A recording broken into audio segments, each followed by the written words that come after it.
Magandang umaga sa lahat. Ngayong umaga ay babasahin po natin ang 12 kabanata ng 2 Kronika at magbabahagi ng salita ay si Pastor Tim.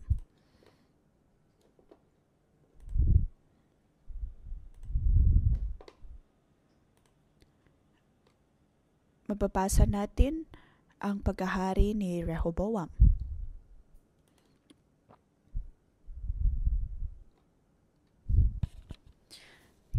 Mababasa natin sa chapter 12 kung paanong marami sa mga Levita ang nagsabi sa kanya na huwag magtungo sa laban. Ngunit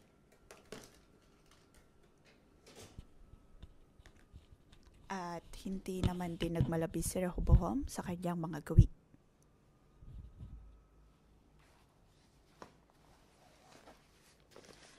Sa kanyang paghahari, hindi niya kailangang makipaglaban para magkaroon ng karunungan o kaya magkaroon ng kalakasan sa kaharian. Sa atin pong pagsunod sa Diyos ay naroon po ang pagpapala ng pagiging effortless.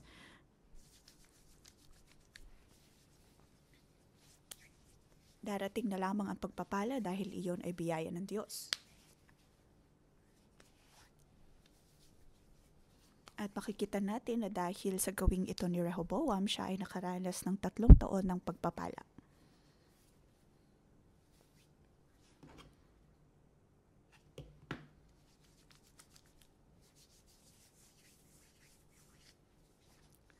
Verse 1, nang maging matatag na paghahari ni Rehoboam,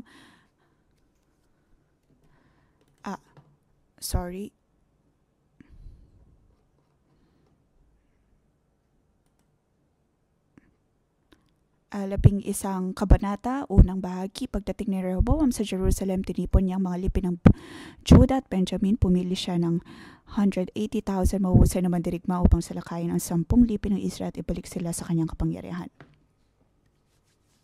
Ngunit sinabi ni Yahweh kay propeta, sabihin mo kay Rehoboam, anak ni Solomon at hari ng Judah, at sa lahat ng mga Israelitang taga-Judah at Benjamin na ganitong pinapasabi ni Yahweh. Huwag na ninyong salakayin ng inyong mga kapatid, hayaan niyo sila makauwi sa kanilang tahanan, ako ang may kagustuhan nito.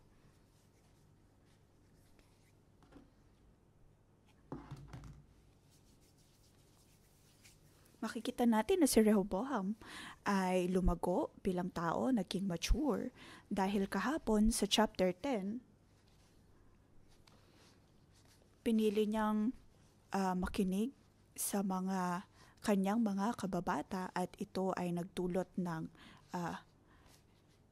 maling epekto.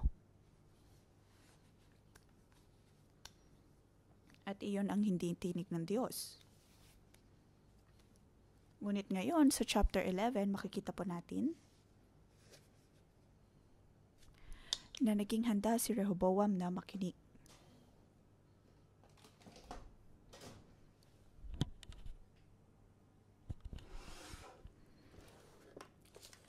Siya ay lumago pagdating sa pakikinig at sa pagsunod. Sa kanyang hindi pakikinig noon, marami sa mga lupain ang nahati at nawala at napunta kay Jeroboam. At iyon ang unang nangyari sa kanyang mga unang taon ng paghahari.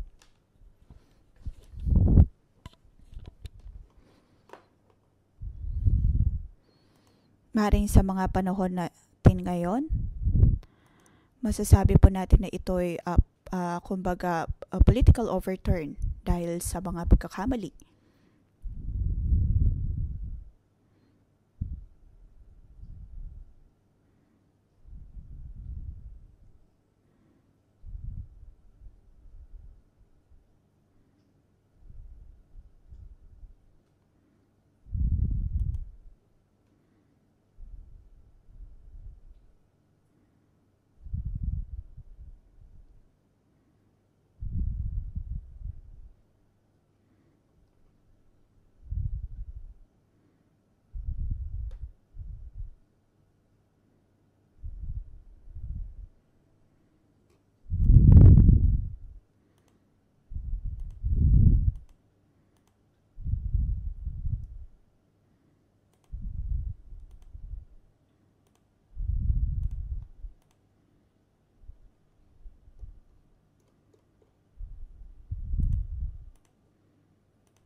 Para kay Rehoboam, si Jeroboam ay hindi tunay na hari.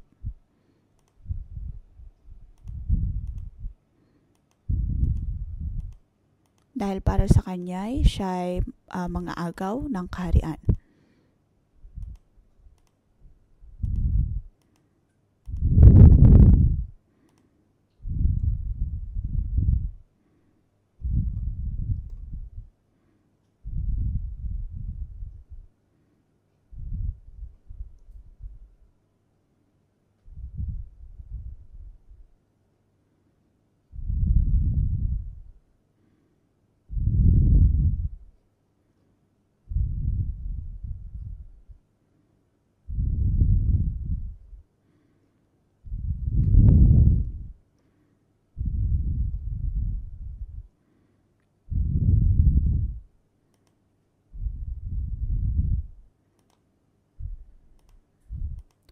Maaring isipin natin na napaka-natural kay Rehoboam na makipaglaban at makitikma laban kay Jeroboam.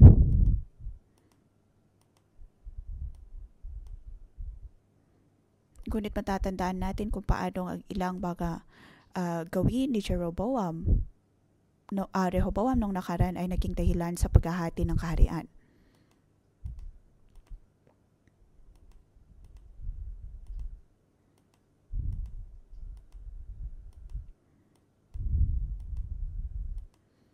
Ngunit ang kalooban ng Diyos ay ang magkaroon ng kapayapaan.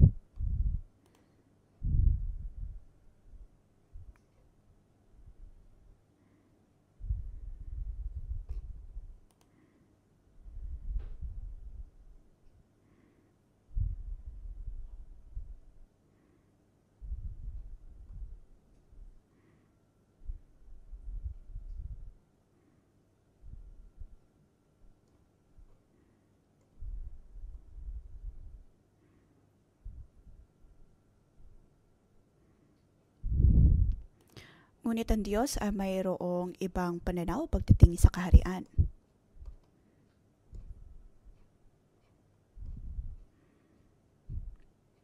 Hindi siya nagmamadali na pag-isahin ang kaharian ng Israel dahil ito ang kalooban ng Diyos.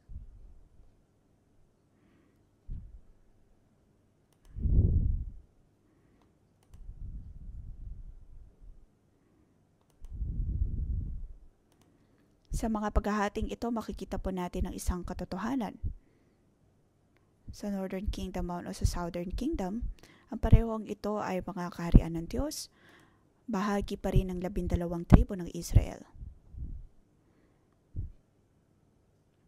Ngayon, ang kalooban ng Diyos ay ang magkaroon ng kapayapaan at ngayon nga sa atin din pong iglesia, lahat po tayo ay mga magkakapatid sa pananampalataya.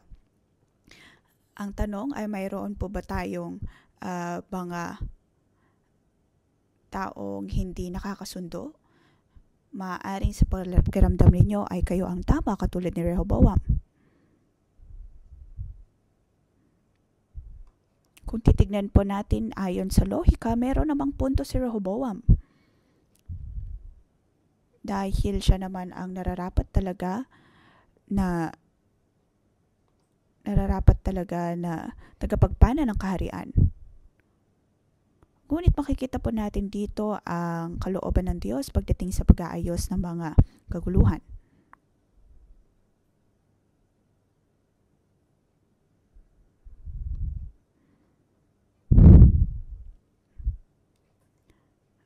Sa mga ganitong pagkakataon, dapat po nating tanungin ang ating mga sarili kung ang tinig po ba na ating tinitignan, pinapakinggan ay ang tinig ng Diyos o ang tinig ng mundo o ng kaaway.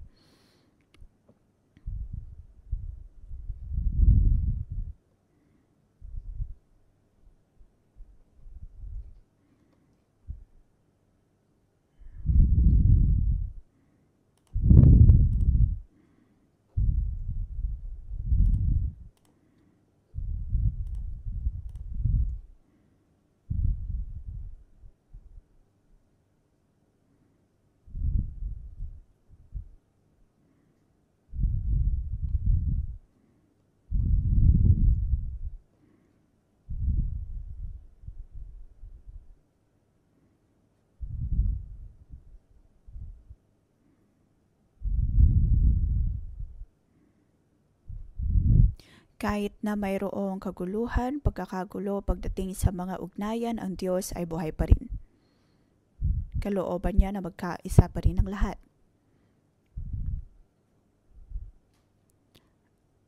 Atin po bang sinasiyasat ang ating mga puso sa tuwing nakakaharap din po tayo ng kaguluhan sa atin pong pakikipag-ugnayan? May mga pagkakataon na tuwing nakakaharap tayo ng gusot, hindi naman kailangang maresobahan ito agad-agad. Bagkus ay dapat po nating hanapin ang kalooban ng Diyos, ang dunong na nagmumula sa Diyos.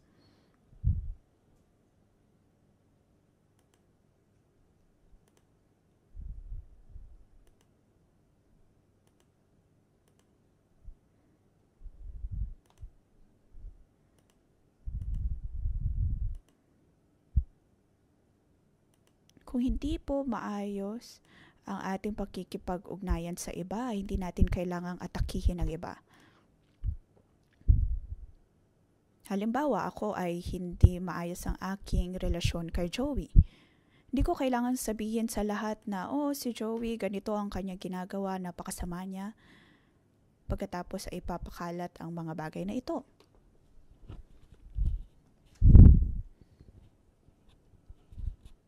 Ang aking intensyon sa paggawa na yon ay marahil dahil gusto ko na ako ay panigan ng iba.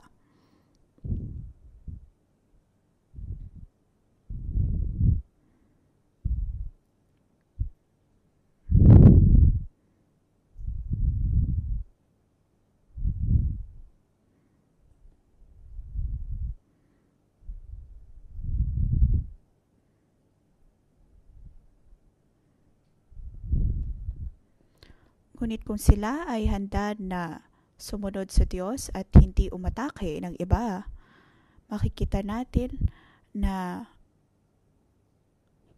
pinalakas siya lalo ng Diyos.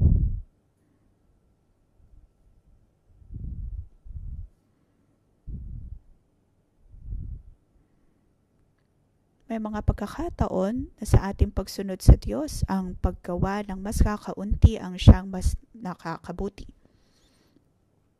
Ngayon, tanungin natin ang ating sarili, ano ang dapat nating iwasan na gawin sa ating pagsunod?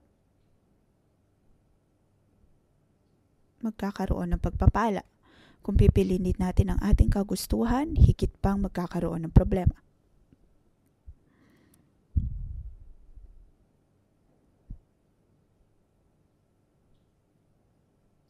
Dapat po nating sampalatayanan ang Diyos. Ngayon, sa verse 1 to 4, ang katayuan sa pagharap ng mga laban.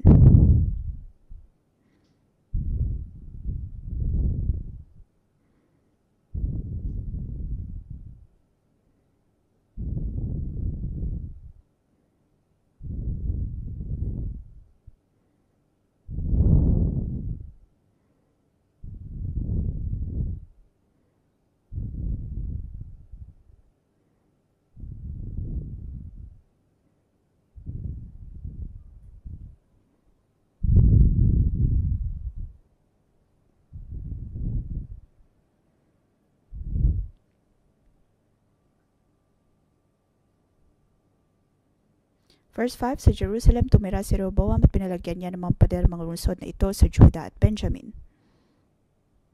Ang ibig sabihin po nito, ang mga tao sa tribo ng Judah at Benjamin ay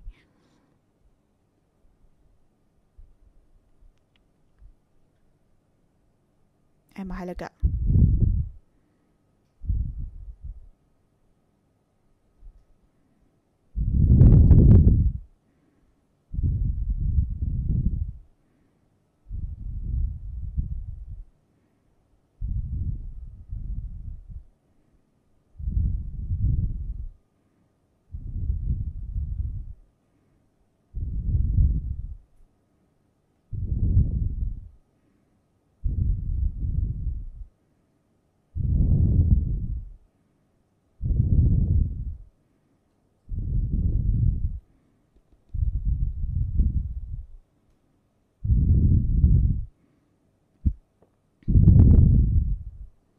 Tingin ko ang dahilan kung bakit pinagpala ng Diyos ang mga lugar na ito ay dahil ang mga lungsod na ito ay nasa iba't ibang bahagi ng kaharian ng Juda.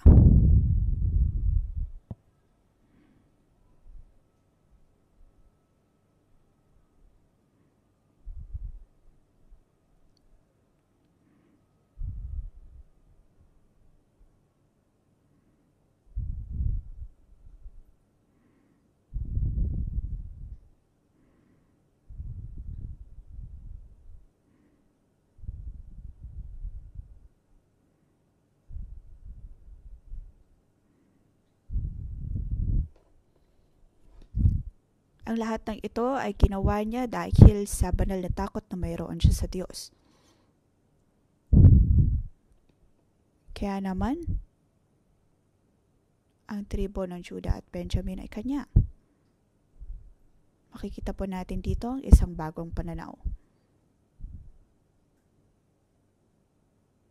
Hindi lamang dapat ang ating puso ang siyang susunod sa Diyos, bagkus ay dapat po tayong sumunod ng may pagkilos.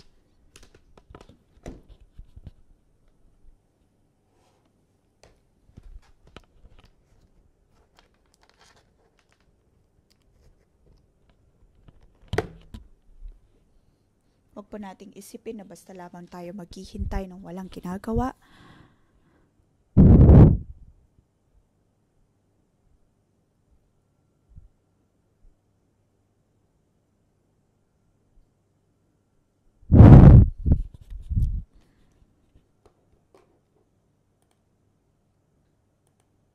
Ang puso ni Rehoboam ay nasa Diyos.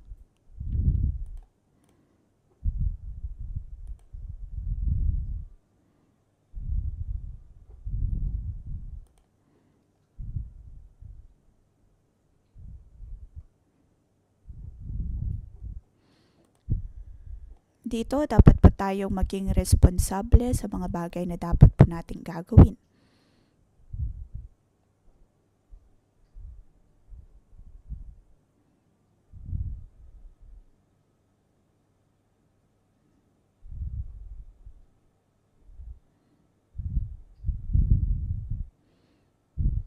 Verse 13 hanggang 17.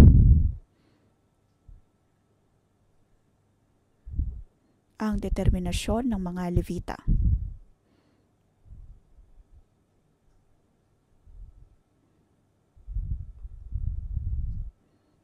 Ito po ang ikatatlong pagpapala sa paghahari ni Rehoboam.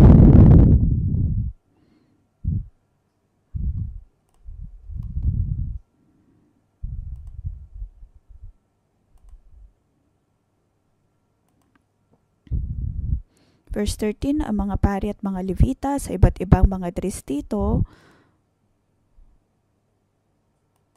ay nagsama-sama. Verse 14, iniwan nila ang kanilang mga pastulan at mga ari-arian upang manirahan sa Juda at sa Jerusalem sapagkat inalis sila ni Jeroboam at ng mga anak nito bilang mga pari ni Yahweh.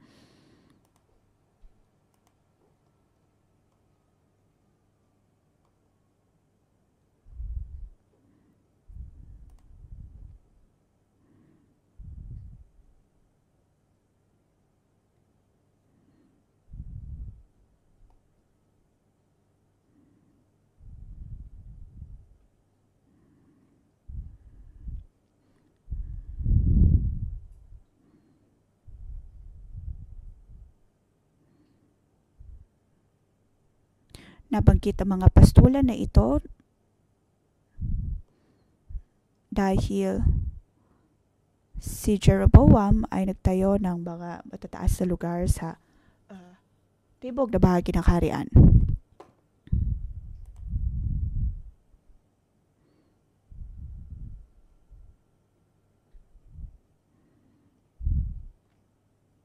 Ngunit si Jeroboam ay nagtayo ng pekeng lugar pagdating sa paghahandog. Pagkatapos ay kanyang sinabi sa mga tao, hindi ninyo kailang pumunta sa Jerusalem, maaari na lamang kayong maghandog sa lugar na ito.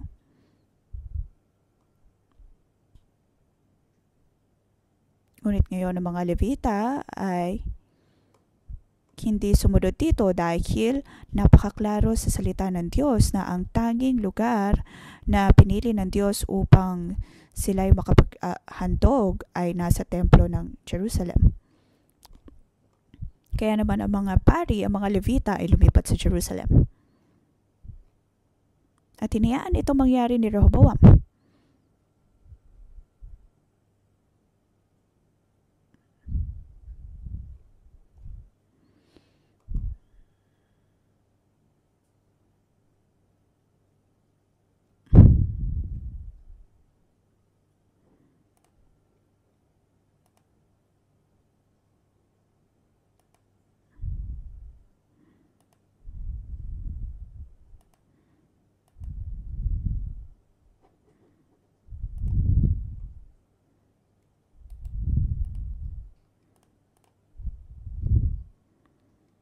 Makikita natin na sa pagyakap ni Rehoboam ng katotohanan ito, kahit na napakahirap, ay handa pa rin siya na gawin ang kalooban ng Diyos.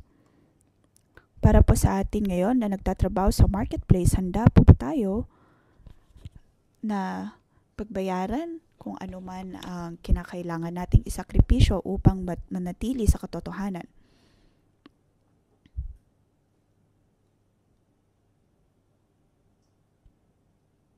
Maaring iniisip po natin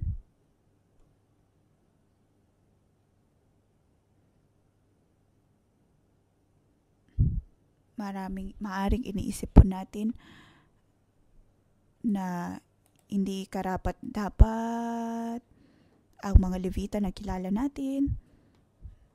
Ngunit sa kabila ng mga pananaw na mayroon tayo, political perspective o kaya perspektibo ng ekonomiya, alam po natin na ang kalooban ng Diyos ay totoo.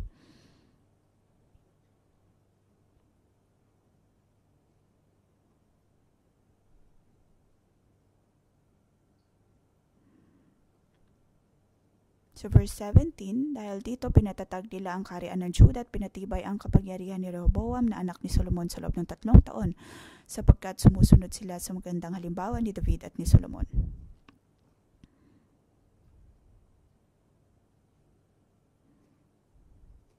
Dapat po nating tingnan ang perspektibo ng mga Levita.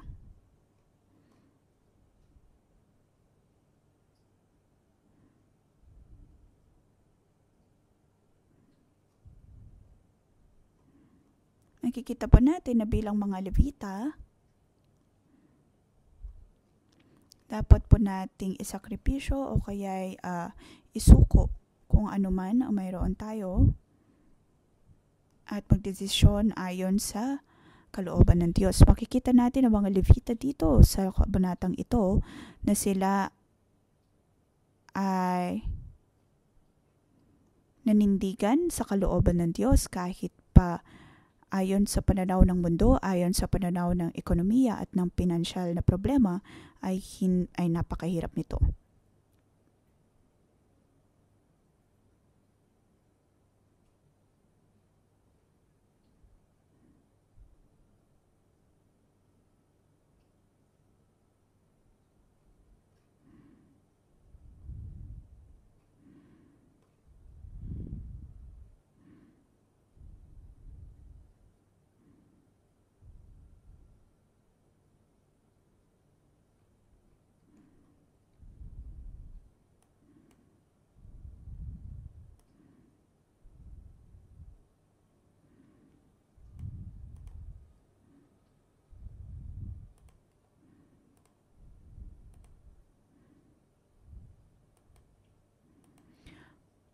Marami po sa ating mga coworkers ay pinili na maging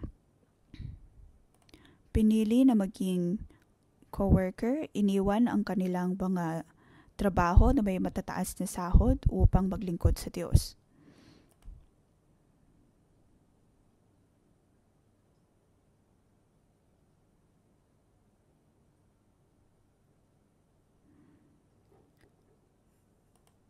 Maaring may mga pagkakataon na tinatanong natin ang ating sarili, bakit pa rin tayo sumusunod sa Diyos? O kaya bakit nananatili pa rin tayo sa 611?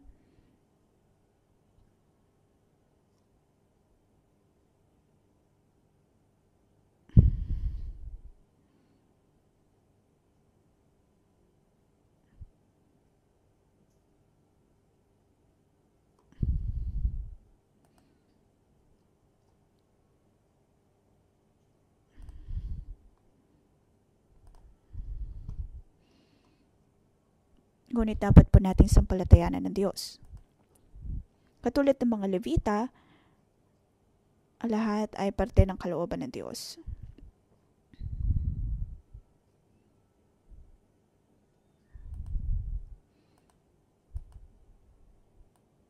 Hindi madali, ngunit sa pagpili ng mga Levita,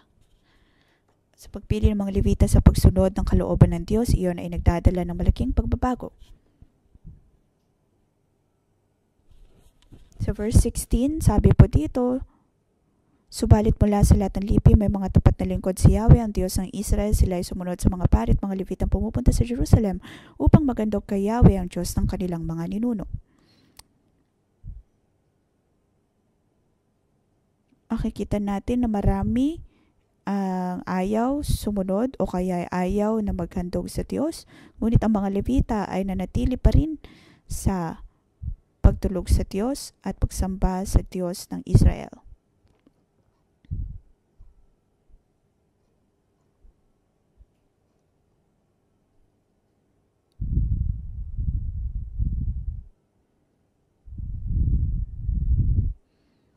Ang iba pang mga Israelita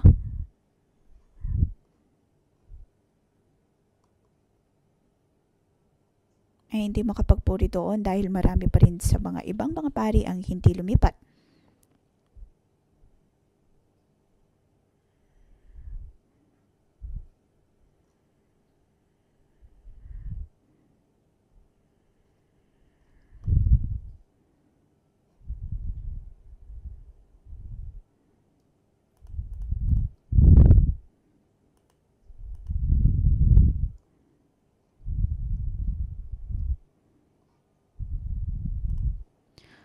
Tayo po ay malaking bahagi upang makapagpuri din o kaya ay makilala din ng iba ang Diyos.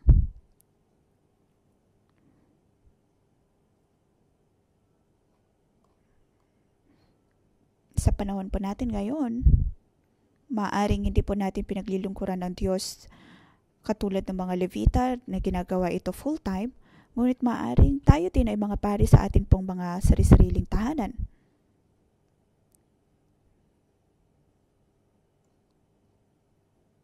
May mga tao sa iyong komunidad, sa iyong pamilya na naghihintay upang dalhin mo sila sa paanan ng Diyos. Ngunit dapat po nating tanungin ang ating sarili kung handa din po ba tayong isuko ang bawat nating ang ating pagkakakilanlan, ang bawat nating pinanghahawakan upang makapaglingkod sa Diyos.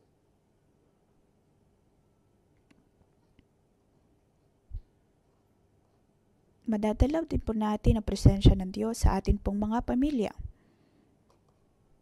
Katulad ng mga pari at ng mga Levitang ito, dahil sa kanilang ginawa ay nagkaroon ng kapayapaan at kasaganaan sa Israel ng 3 taon.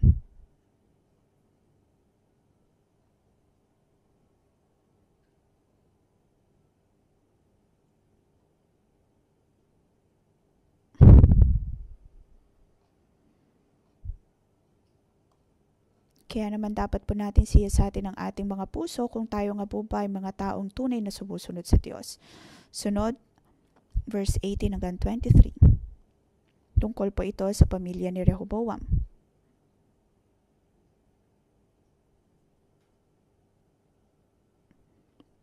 Sabi sa verse 21, 21.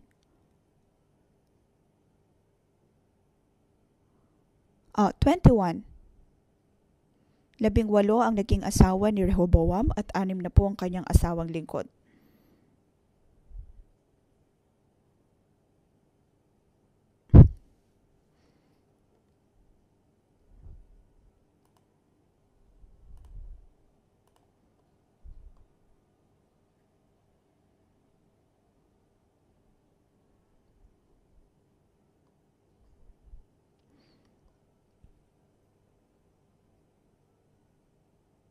Ngunit kahit na napakaraming naging asawa at lingkod ni Rehoboam, ang mga ito, sila ay mula pa rin sa lipi ng Israel at hindi mula sa mga banyagang bahagi ng lupain.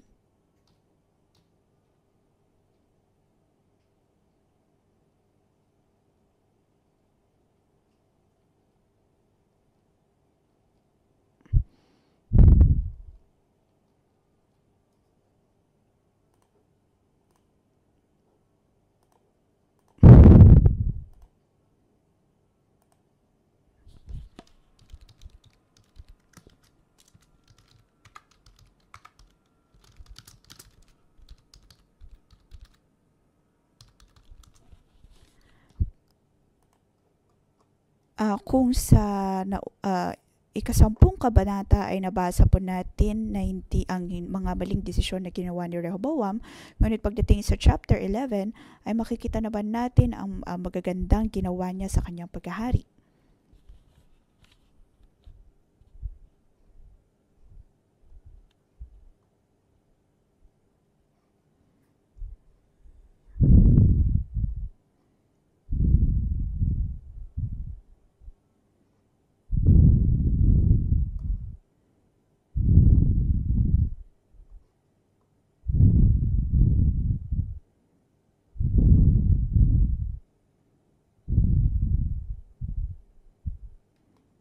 Naway palakitin ng Diyos ang likha ng ating mga kamay sa atin pong pagsunod sa Kanya. Atin pong purihin ang Diyos.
Panginoon, tulungan mo kami na sundin ka sa lahat ng aming gagawin.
Panginoon, kami ay dumudulog sa iyo ngayon at amin pong sinasabi sa iyo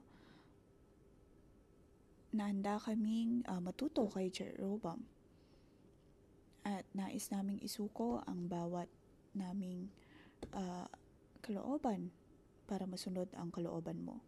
Handa kami, O Diyos, na sundin ka. Isuko ang bawat naming kalooban para masunod ang kalooban mo. Mga kapatid, atin pong pag-isipan. Narito mababasa natin na si Jeroboam, kanya pong isinuko ang bawat niyang kaloob, ang bawat niyang kalooban para sa Diyos. Ngayon, siyasatin po natin ang ating mga buhay kung mayroon po tayong hindi maayos na ugnayan sa ating mga cell leaders, sa ating mga cell members, sa mga espiritual na otoridad.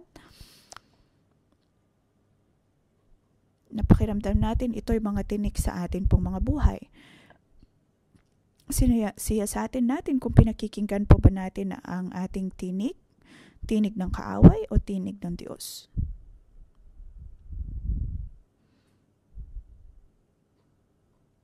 Tilingin natin sa Diyos na siya'y magpakita at magliwanag sa atin.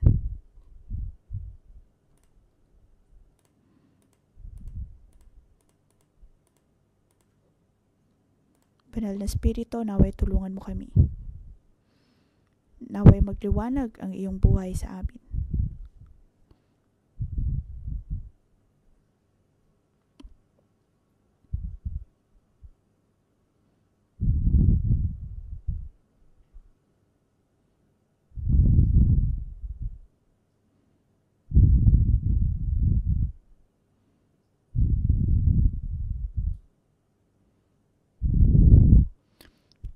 Naway masiyasat po natin at makilala ang ating sarili ng higit pa. Panginoon, naway magliwanag ka sa amin pong mga buhay.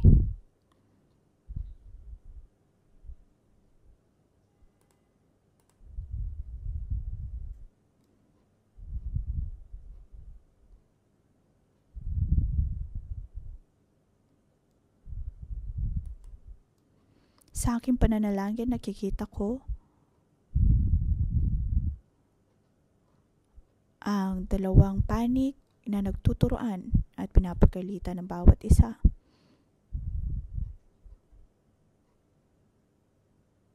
At may mga salita ng insulto. Nagiging dahilan ng hindi pagkakaunawaan. Ang parehong panig ay nahihirapan. Ngunit sinasabi ng Diyos,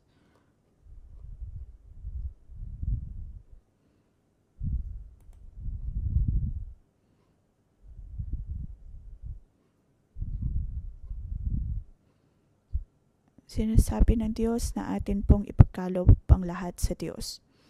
Ipagkaloob ang mga relasyon, ugnayan na mayroon tayo sa Kanya.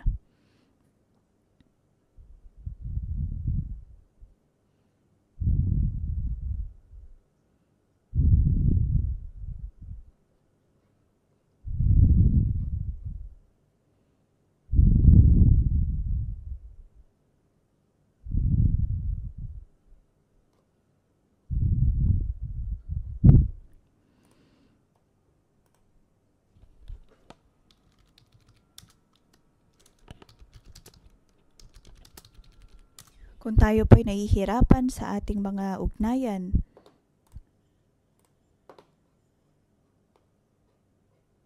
sa Diyos,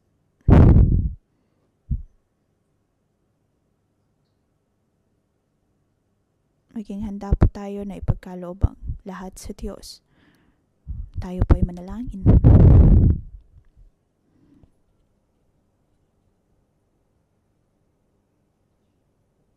Sabihin natin sa Diyos na tayo ay nagtitiwala sa Kanya at ating isinusuko ang bawat sama ng loob sa Kanya.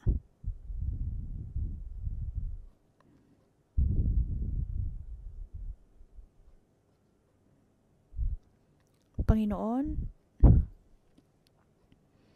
amin pong isinusuko sa iyo ang bawat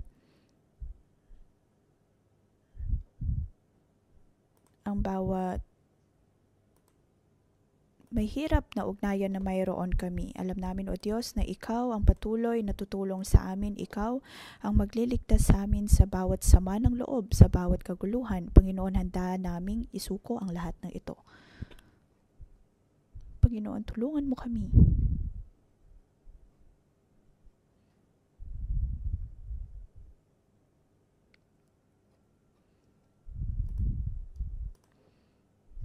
Panginoon, sa pagdating ng mga kapatiran namin na narito sa kanilang pagsuko, ang kalayaan na nagmumula sa iyo ang siyang kanilang matatanggap. Ang bawat boses na mula sa kaaway ay titigil at mawawala. Panginoon, tanggalin mo ang bawat masama ng loob na nasa puso ng bawat isa. Kami ay mapupuno ng iyong pag-ibig. Tayo ay mapupuno ng kanyang pag-ibig.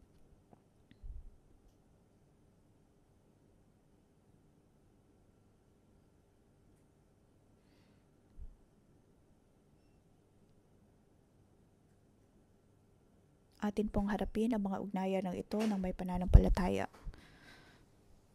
Sabi sa verse 16, subalit mula sa lahat ng lipi may mga tapat na lingkod si Yahweh, ang Diyos ng Israel. Sila ay sumunod sa mga pari at mga Levitang pumupunta sa Jerusalem upang magandog kay Yahweh, ang Diyos ng kanilang mga ninuno. Mga kapatid, ngayon, hindi lamang po nating pinipili na ipagkatiwala sa Diyos ang lahat, bagkus ay pinipili din po natin na sumunod sa Kanya. Ngayon, atin pong ipanalangin ang bawat Levita na naglilingkod sa Diyos. Hindi lamang po sa 611, kundi sa lahat ng mga iglesia o lahat ng mga taong naglilingkod sa Kanya. Atin pong ipanalangin ang ating mga branch churches sa Hong Kong man, sa Taiwan, sa Macau. Ngayon, atin pong imbitahan ang atin pong mga co-workers na magtungo sa entablado, lahat ng mga cell leader, mga MG leader. Tayo po ay manalangin. Ipanalangin ang ating mga buhay. Makikita at mababasa po natin ang nasa salita ng Diyos.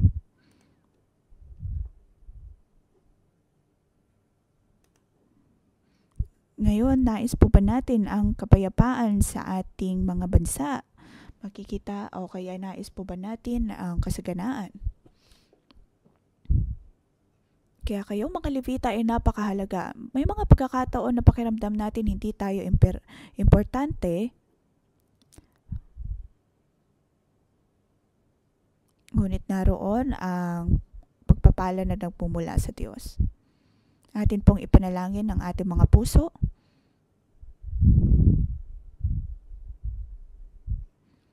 Mga kapatid, tayo po ay tumayo.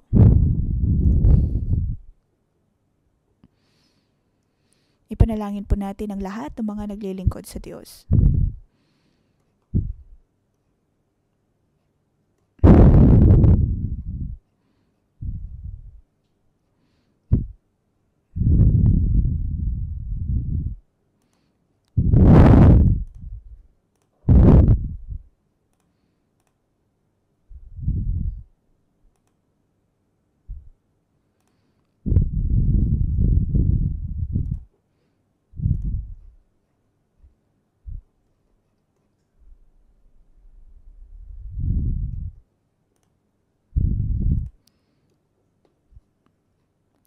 Panginoon, amin pong pinapanalangin ang lahat ng iyong mga lingkod sa iglesyang ito at sa ating pong mga branch church.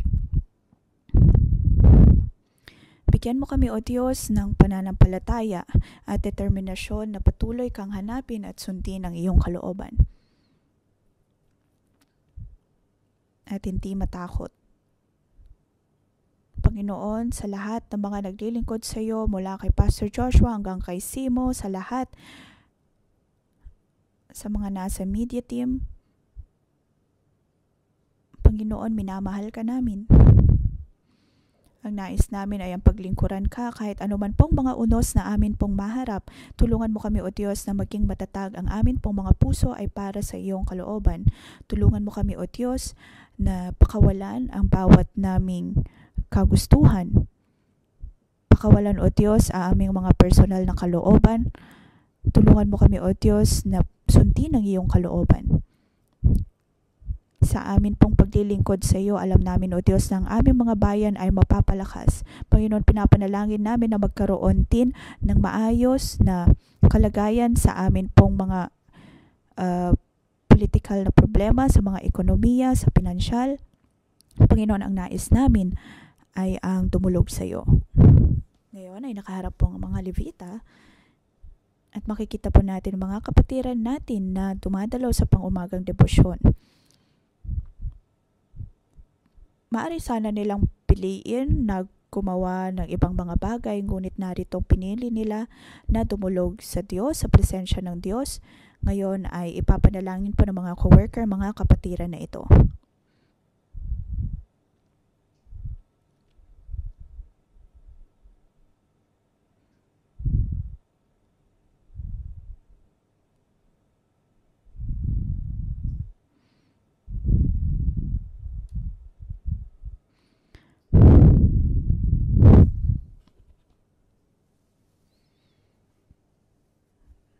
Atin pong tanggapin ang pagpapala mula sa mga coworker.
Mga kapatid, tayo po ay tumayo at tayo ay tumugon sa Diyos sa pamamagitan ng awit na ito.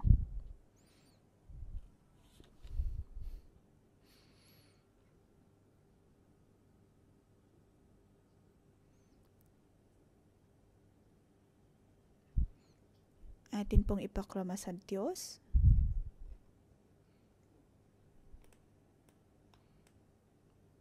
O ating iproklama ang kalwalhatian ng Diyos.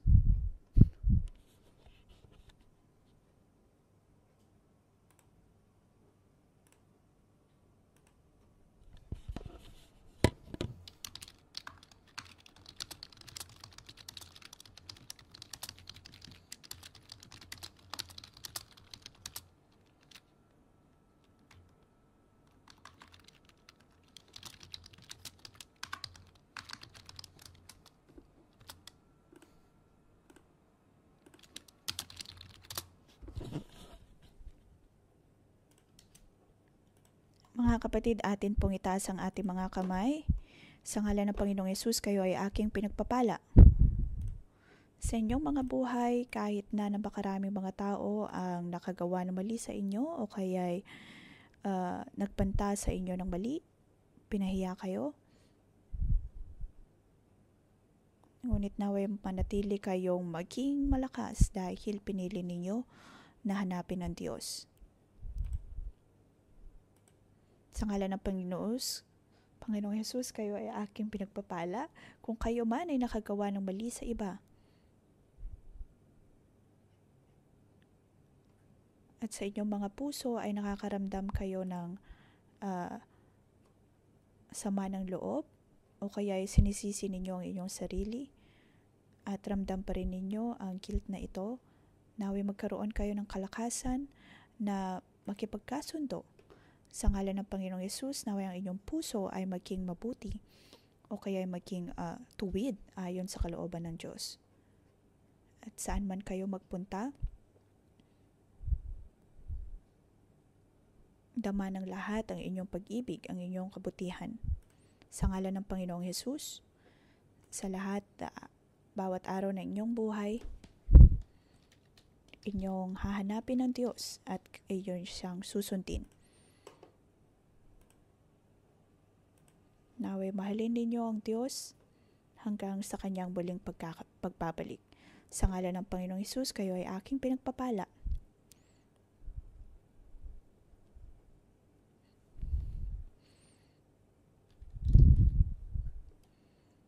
Sa ngalan ng Panginoong Hesus, kayo ay aking pinagpapala. Naway sa lahat ng inyong buhay, naway magkaroon kayo ng karunungan na nagmumula sa Diyos. Ang lahat ng inyong gagawin, lahat ng inyong ninanais ay para sa inyong ikabubuti. Sa ngalan ni Jesus, Amen. Dito po nagtatapos ang ating pamagang debosyon. Magandang umaga.